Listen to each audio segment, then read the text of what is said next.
अलिबागमधील कुलाबा किल्ल्यात आंग्रेकालीन श्री गणपती मंदिरात माघी गणेशोत्सवानिमित्त विविध धार्मिक कार्यक्रमांचं आयोजन करण्यात आलंय। पहाटे काकड आरतीनं उत्सवाची सुरुवात झाली। मंदिरावर विद्युत रोषणाई करण्यात आली आहे। मोठ्या उत्साहात आणि भक्तिमय वातावरणात गणेशोत्सव साजरा होतोय।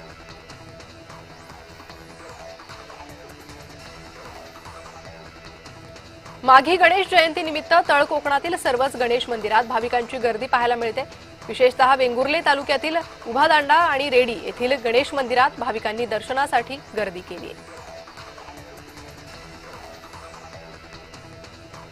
विहिरीत पडलेल्या काळविटाला सुखरूप बाहेर काढलंय। जळगाव जामोद तालुक्यात मानेगावात शेत शिवारातील विहिरीमध्ये काळवीट पडल्याचं आढळून आलं होतं। यानंतर स्थानिक नागरिक आणि वन विभागाच्या मदतीनं काळविटाला विहिरी बाहेर काढून जंगलात सोडून दिलाय।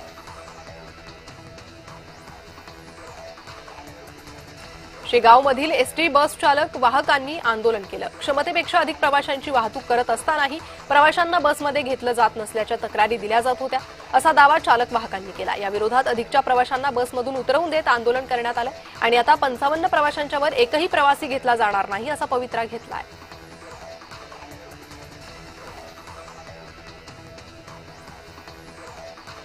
गोंदियात 70,000 वाहनांना अजूनही एचएसआरपी नंबर प्लेट लावलेली नाही। अशा वाहनांवर कडक कारवाईचा इशारा परिवहन विभागानं दिला।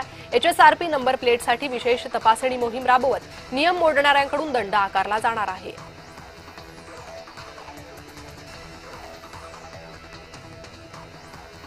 तुमसर डोंगरी येथील मॉयल प्रशासनाच्या कथित आडमुठ्या धोरणाविरोधातील आंदोलन तात्पुरतं स्थगित झालंय। भंडारा गोंदियाचे खासदार डॉक्टर प्रशांत पटोलेंच्या मध्यस्थीला यश आलंय। कामगारांच्या प्रलंबित मागण्यांकडे प्रशासनानं दीर्घकाळ दुर्लक्ष केल्याचा आरोप कामगारांकडून होतोय। प्रशासनाला 7 दिवसांची अल्टिमेटम देत आंदोलन स्थगित करण्यात आले, तर कामगार पुन्हा कामावर रुजू झालेत।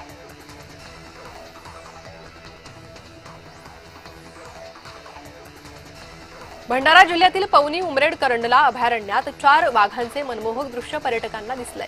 जंगल सफारीसाठी गेलेल्या काही पर्यटकांना एकाच वेळी 4 वाघांचं दर्शन झालंय।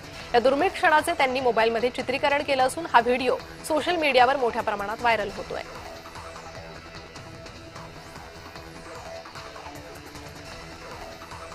गोंदियातील सालेकसा तालुक्यात कसारगड येथे ऐतिहासिक आणि धार्मिक यात्रा मोठ्या भक्तिभावात पार पडणार आहे।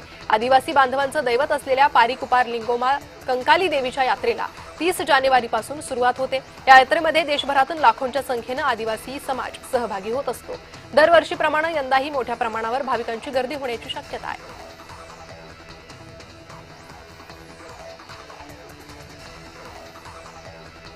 खामगाव शहरातील राठी प्लॉट भागामधील एका घराला शॉर्ट सर्किटमुळे अचानक आग लागली। या अपघातामध्ये घरातील जीवनावश्यक वस्तूंसह इतर साहित्य जळून खाक झालंय। आग लागताच परिसरातील नागरिकांनी काही वेळात आगीवर नियंत्रण मिळवलं।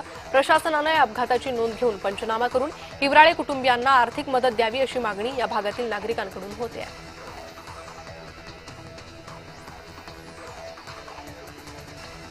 नाशिक जिल्ह्यातील बाजार समितीत कांद्याच्या भावात घसरण सुरूच आहे। कांद्याला सरासरी 1200 ते 1400 रुपये दर मिळतोय। त्यातही सर्वच कांदा एकसारखा निघत नाही। काही प्रमाणावर कांदा लहान मोठा निघतो, मात्र व्यापारी याचाच फायदा घेत दरामध्ये तफावत करताना आढळून येत आहे। त्यामुळे शेतकऱ्यांचं नुकसान होत आहे।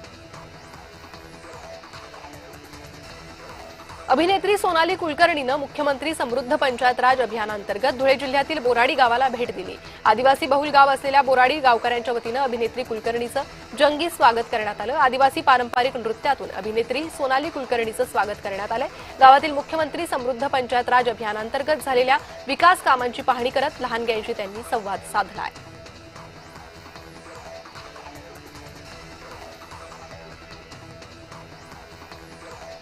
लोहारा विधानसभा मतदारसंघात भाजपनं दिलेल्या आव्हानानुसार सर्वसामान्य कार्यकर्त्यांना संधी देण्याचा निर्णय घेतला।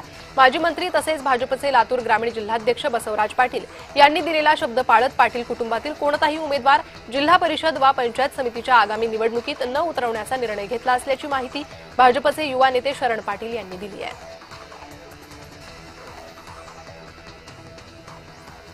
छत्रपती संभाजीनगरमध्ये काँग्रेस कार्यकर्त्यांकडून डॉक्टर कल्याण काळेंच्या कार्यालयाची तोडफोड करण्यात आली। अंतर्गत गटबाजीमुळे काँग्रेस कार्यकर्ते आक्रमक झाले असून तिकीट वाटपात निष्ठावंत कार्यकर्त्यांना डावलल्याचा आरोप करण्यात येतोय।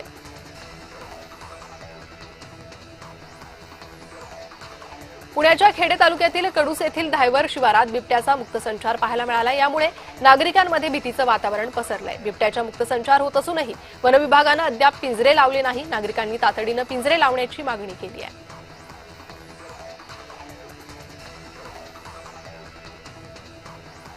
सोलापूर शहरातील जेल रोड पोलीस ठाणे गुन्हे प्रकटीकरण पथकानं कारवाई करत तडीपार आरोपींकडून चोरी केलेले एकूण 111 मोबाईल जप्त केले। जप्त मोबाईलची एकूण किंमत 13,52,998 रुपये इतकी आहे। या कारवाईमुळे जेल रोड पोलीस ठाण्यातील 4 गुन्हे उघडकीस आले असून ही पोलीस कामगिरी आयुक्त एम राजकुमार यांच्या मार्गदर्शनाखाली वरिष्ठ आणि अधिकारी कर्मचाऱ्यांच्या संयुक्त प्रयत्नातून पार पडली।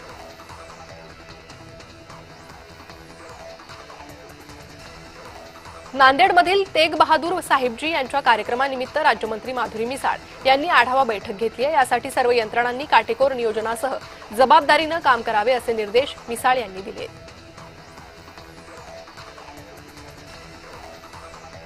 बीडच्या माजलगाव तालुक्यातील पवारवाडी येथील जय महेश शुगरच्या प्रदूषणामुळे खरात आडगावसह परिसर धोक्यात आला। रसायनयुक्त सांडपाण्यामुळे शेती पाणी आणि नागरिकांच्या आरोग्यावर गंभीर परिणाम होता।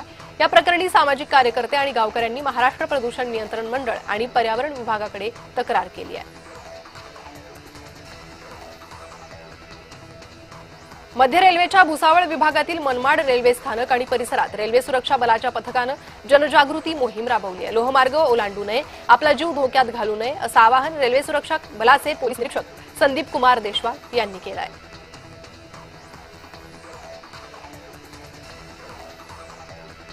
नांदेडमध्ये हिंद दी चादर कार्यक्रमाचं 24 आणि 25 जानेवारीला आयोजन करण्यात आले। कार्यक्रमाला गृहमंत्री अमित शहा, मुख्यमंत्री देवेंद्र फडणवीस यांच्यासह पंजाब, हरियाणा, उत्तर प्रदेशचे मुख्यमंत्री आणि आंध्र प्रदेशचे उपमुख्यमंत्री यांची उपस्थिती राहील।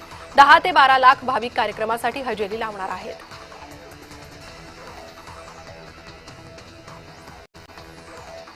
नांदेडच्या नायगाव तालुक्यातील कॅनॉलचं पाणी शेतात शिरल्यामुळे शेती पिकांचं नुकसान झाले। दरम्यान जबाबदार असणाऱ्या अधिकाऱ्यावर कारवाई करून नुकसान भरपाई देण्यात यावी अशी मागणी शेतकऱ्यांनी केली आहे।